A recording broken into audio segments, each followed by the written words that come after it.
늦은 시간까지 고생 많으십니다. 저도 해보니까 이 시간이 제일 힘들더라고요. 그런데 다른 거보다 이렇게 예결위가 제일 질문도 많고 그리고 고생 많이 하시는 것 같습니다. 힘내주십시오. 보건복지부 장관님. 네, 의원님. 고생 많으십니다. 저는 장애 아동 복지 지원법상의 발달 재활 서비스에 대해서 몇 가지 질문 드리고자 합니다. 네. 예. 감각 발달, 운동 발달, 언어 청능, 음악, 놀이, 심리 등 비의료 재활 서비스 바우처를 기준 중위소득에서 180% 이하 가구의 만 18세 미만 네, 현재 그렇게 하고 장애인들에게 장애 아동에게 제공한 사업이죠. 네.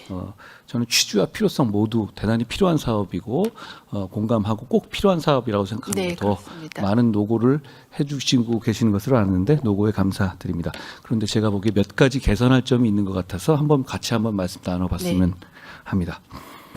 첫 번째로 부모가 기존 중위소득 그 기준으로 180%를 초과하면 1원이라도 초과하면 전액 지원이 중단되는 것이 지금 현재는 제도죠. 기준이 그렇습니다. 그렇죠. 그런데 이게 지원받던 그러니까 전년도에 지원받던 장애 아동들 중에서 매년 약 1,000명씩 정도가 지원이 매년 전면 중단되고 있습니다. 알고 계시죠?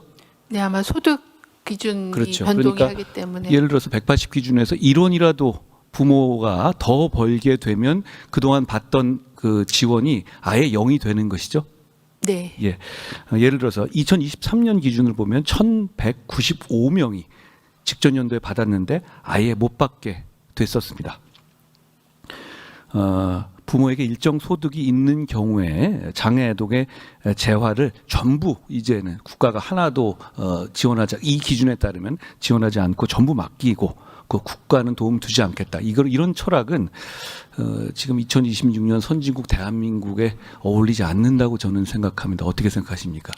좀 더 그 지원 대상을 확대하는 거는 필요하다고 생각합니다. 특히 예. 아이들은 재활을 해서 장애가 굳어지지 않고 좀 더 개선될 그렇죠. 여지가 있기 때문에 예. 조기에 재활 치료를 강화하는 건 필요합니다. 조기 재활 치료를 더 강화했을 경우는 나중에 또 장애인들에 대한 지원의 비용을 아끼는 면도 있기 때문에 네, 저는 말씀에 공감합니다. 그런데 이런 건 소득 구간별 차등을 두되 예를 들어서 뭐 액수가 너무 많은 소득이 많은 분들에게 대한 지원은 우선순위나 미루더라도 차등을 두되 지원이 0이 되게 하는 이렇게 소득 기준의 절벽을 되는 절벽으로 남는 이 지금의 방안은 개선이 필요하다고 생각합니다. 어떻게 생각하십니까? 지금도 기준 중위소득 180% 안에서 차등 지급을 하고 있는 상황이거든요. 그래서 제 말씀은 180%를 안에 들어오는 위에 되는 쪽이라도 그러려면 액수를 기준을 좀 줄이더라도. 높여야 그렇죠. 되는 그런 상황이고 예, 예. 그거는 좀 예산 당국하고 좀 협의를 해보겠습니다. 예. 두 번째는요. 이 서비스를 받으려는 대기자는 굉장히 많으신 것 같습니다. 그만큼 네. 이 서비스가 유용하다는 의미이겠죠. 그런데 이상한 점은 예산의 반납도 많이 있습니다. 예를 네. 들어서 2026년 기준으로 보면 대기자는 6,013명으로 되어 있습니다. 맞습니다. 정확하게는 아닌지 모르지만 그런데 2025년에는 220억 원의 예산이 쓰지 않고 반납됐습니다. 이거는 뭔가 이렇게 원하는 분들은 많은데 오히려 이렇게 반납이 이렇게 많다는 건 뭔가 배분이 잘못되고 있는 걸 의미하는 건 아닌가요? 네, 왜 아마 이런 지역 현상이 간 되는 거죠? 미스매칭이 좀 있었거나 아니면은 지역 내에서 제공 기관의 어떤 역량 같은 지역 간의 제공 기관의 차이가 있었을 것 같습니다. 총 액수의 예산의 기준을 볼 때 220억이면 굉장히 큰 액수인데요. 이거는 좀 면밀하게 검토하셔서 이런 미스매칭은 일어나지 않도록 해주셔야 하지 않을까 생각합니다. 뭐 부족한 점을 비판하고자 하는 것이 아니라 네네. 장애 아동과 가족을 위해서 개선하고자 말씀드린 겁니다. 보건복지부에서는 이런 시스템을 개선하기 위한 방안을 한번 검토하셔서 네.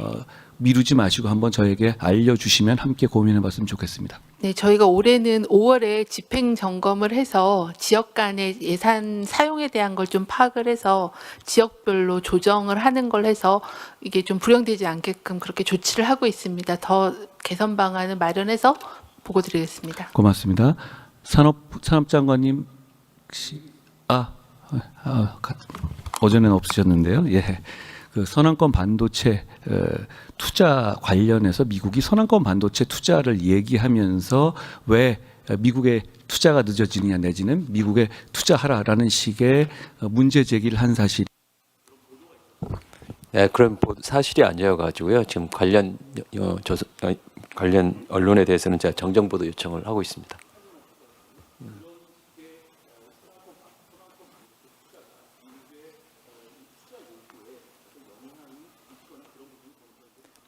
그렇진 않습니다. 지금 미국의 반도체 수요는 이미 오래전부터 계속 이야기가 있었던 내용이지 않습니까? 그렇진 않다고 생각을 합니다. 네, 한동훈 의원님 수고하셨습니다. 다음은 경남 창원